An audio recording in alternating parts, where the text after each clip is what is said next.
10 വർഷത്തെ പിണറായി കാലം അഴിമതിക്കാർക്കും തട്ടിപ്പുകാർക്കും ചാകരയായിരുന്നുവെങ്കിൽ ഭരണം മാറിയതോടെ അങ്ങനെയുള്ളവർക്ക് വാലിന് തീപിടിച്ചതുപോലെയാണിപ്പോൾ. അതിൽപ്പെട്ട ഒരാളാണ് വെള്ളാപ്പള്ളി നടേശൻ. കഴിഞ്ഞ 10 വർഷം തട്ടിപ്പുകാർക്ക് മാത്രം സംരക്ഷണം നൽകിയപ്പോൾ അതിൽ അഭിരമിച്ചവരുടെ കൂട്ടത്തിൽ മുൻപിലായിരുന്നു വെള്ളാപ്പള്ളി. അവസാനം പിണറായി ഭരണം അവസാനിക്കുമെന്നായപ്പോൾ വെള്ളാപ്പള്ളിക്ക് സമനില തെറ്റിയതുപോലെയായത് നമ്മൾ കണ്ടു.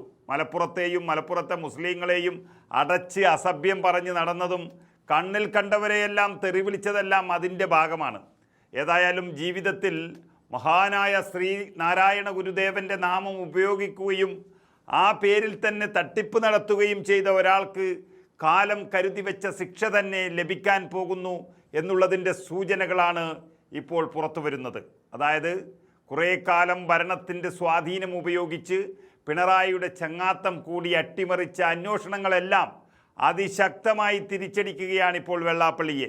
SNDP യോഗം മൈക്രോ ഫൈനാൻസ് തട്ടിപ്പിൽ വെള്ളാപ്പള്ളി നടേശനടക്കമുള്ളവർക്കെതിരായ കേസുകളിൽ കുറ്റപത്രം പോലും നൽകിയിട്ടില്ല ഇതുവരെ. എന്നാൽ അത് വൈകുന്നതിൽ ഹൈക്കോടതിക്ക് അതൃപ്തി ശക്തമായതോടെ വെള്ളാപ്പള്ളിയുടെ നില പരുങ്ങലിലായി.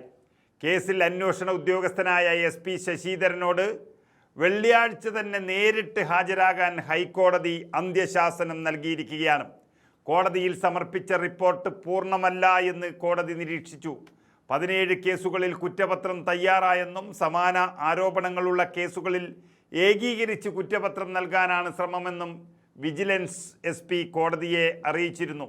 ഇക്കാര്യത്തിൽ വ്യക്തതയുണ്ടാക്കാനാണ് ഉദ്യോഗസ്ഥൻ നേരിട്ട് ഹാജരാകണമെന്ന് ഹൈക്കോടതി ഇപ്പോൾ നിർദ്ദേശിച്ചിരിക്കുന്നത്. ഇത് വെള്ളാപ്പള്ളിയെ നിയമത്തിൻ്റെ പരിധിയിൽ കൊണ്ടുവന്ന് പൂട്ടിയിടാനുള്ള തുടക്കം തന്നെയാണ്. അതായത് വെള്ളാപ്പള്ളിയുടെ മൈക്രോ ഫിനാൻസ് തട്ടിപ്പിൽ സംസ്ഥാനത്താകെ 124 കേസുകളാണ് രജിസ്റ്റർ ചെയ്തിട്ടുള്ളത്. വെള്ളാപ്പള്ളി നടേശൻ, അതുപോലെ യോഗം പ്രസിഡന്റ് MN സോമൻ അടക്കമുള്ളവരാണ് പ്രതിപട്ടികയിലുള്ളത്. പിന്നോക്കം നിൽക്കുന്ന സ്ത്രീകൾക്ക് ചെറുകിട സംരംഭങ്ങൾ തുടങ്ങാൻ നബാർഡ് പിന്നോക്ക വികസന കോർപ്പറേഷൻ വഴി നൽകിയ ഗ്രാൻഡ് അമിത പലിശ ഈടാക്കി സർക്കാരിനെ വഞ്ചിക്കുകയും അഴിമതി നടത്തുകയും ചെയ്തു എന്നാണ് കണ്ടെത്തിയിരിക്കുന്നത്. ആ വഞ്ചിക്കപ്പെട്ട സർക്കാരിലെ മുഖ്യമന്ത്രിയായിരുന്ന പിണറായി വിജയനാണ് ഈ തട്ടിപ്പുകാരനെ സംരക്ഷിച്ചു നിർത്തിയത് എന്നതാണ് ഇത്രയും വലിയ ഒരു വിവാദത്തിലേക്ക് ഇത് പോയത്. അതുകൊണ്ട് തന്നെയാണ് ഇത്രയും കാലം വെള്ളാപ്പള്ളി അകത്ത് കിടക്കാതെ മാറി നിന്നത്. ഇനി സർക്കാരും മാറി, ഹൈക്കോടതിയും കടുപ്പിച്ചിരിക്കുന്നു. ഇതാദ്യമായല്ല ഹൈക്കോടതി പൊട്ടിത്തെറിക്കുന്നത്. നേരത്തെ കേസന്വേഷണം വൈകുന്നതിൽ ജസ്റ്റിസ് ബദറുദ്ദീൻ അധ്യക്ഷനായ ബെഞ്ചും വിമർശനം ഉന്നയിച്ചതാണ്.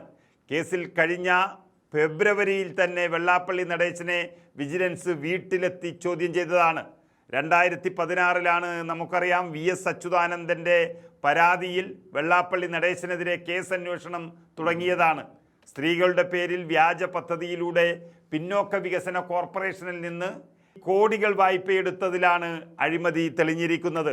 സാമ്പത്തിക തിരിമറി, ഗൂഢാലോചന എന്നിവയിലൂടെ വെള്ളാപ്പള്ളി നടേശൻ 15 കോടി രൂപ തട്ടിച്ചുവെന്നാണ് VS അച്യുതാനന്ദൻ എന്ന മുൻ മുഖ്യമന്ത്രി തെളിവ് സഹിതം പുറത്തുവിട്ടതും പരാതി നൽകിയതും. VSൻ്റെ മരണശേഷം ഇപ്പോൾ കോൺഗ്രസ് നേതാവ് VM സുധീരൻ ആണ് അതിൻ്റെ പിന്നിൽ ഉള്ളത്. SNDP യോഗം കണിച്ചിക്കുളങ്ങര പ്രസിഡന്റായിരുന്ന മഹേഷിൻ്റെ ആത്മഹത്യയും VM സുധീരൻ ഇതിനോട് ചേർത്ത് വെച്ച് പരാതി നൽകിയിരിക്കുകയാണ്. അങ്ങനെ കോടതിക്കകത്തും പുറത്തും ബന്ധനസ്ഥനാകാൻ പോകുകയാണ് വെള്ളാപ്പള്ളി നടേശൻ എന്നുള്ളതാണ് ലഭ്യമാകുന്ന സൂചന. ഇപ്പോൾ ഹൈക്കോടതി അന്വേഷണ ഉദ്യോഗസ്ഥനെ അടിയന്തരമായി വിളിച്ചു വരുത്തിയതോടെ വെള്ളാപ്പള്ളിക്ക് അപകടം 100% ഉറപ്പായിരിക്കുന്നു.